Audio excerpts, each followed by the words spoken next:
The juiciest possible meaning of a decision by Michael Flynn's legal team to cut off communication with President Trump's team is that Flynn, the former White House National Security Advisor, is about to roll over and provide incriminating information about Trump or members of his inner circle to Special Counsel Robert S. Mueller III. The New York Times reported on Thursday that the notification led Mr. Trump's lawyers to believe that Mr.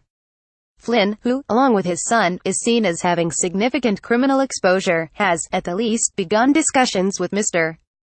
Mueller about cooperating. That's a logical conclusion because, as the Times' Michael S. Schmidt, Matt Apuzzo and Maggie Haberman explained, it is unethical for lawyers to work together when one client is cooperating with prosecutors and another is still under investigation. Norman Eisen, President Barack Obama's White House ethics czar, now a senior fellow at the Brookings Institution, tweeted that personal experience with Mueller leads him to believe that Flynn could implicate Donald Trump Jr., Jared Kushner or even the president himself. Trump should be nervous, but he need not hit the panic button yet. Here's why, as the Washington Post's Carol DeLeon and Rosalind S.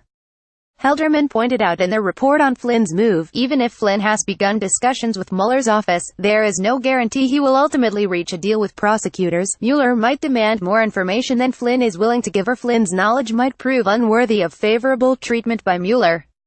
It's hard to know whether a deal involving Flynn could hurt Trump when we don't know whether there will be a deal at all. Could Flynn merely offer incriminating information about himself, in an effort to protect his son? Not likely, said Jeffrey S.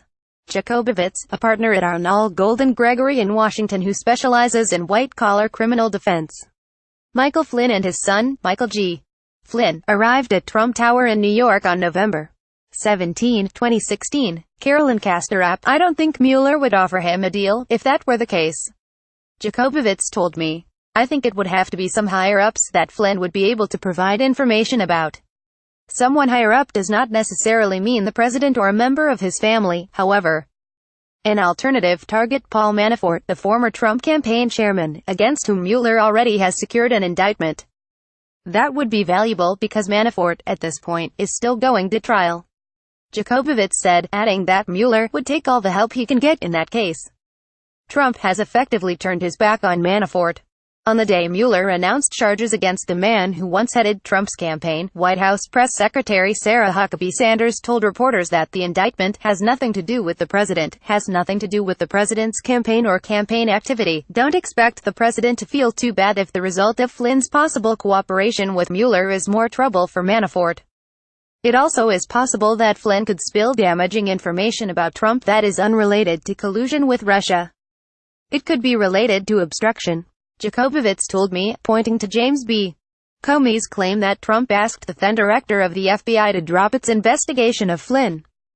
That would be bad for the president, but it would not indicate that his campaign aided Russia's effort to meddle in the presidential election. It would not, in other words, undermine the validity of Trump's victory, which seems to be Trump's primary concern about Mueller's probe.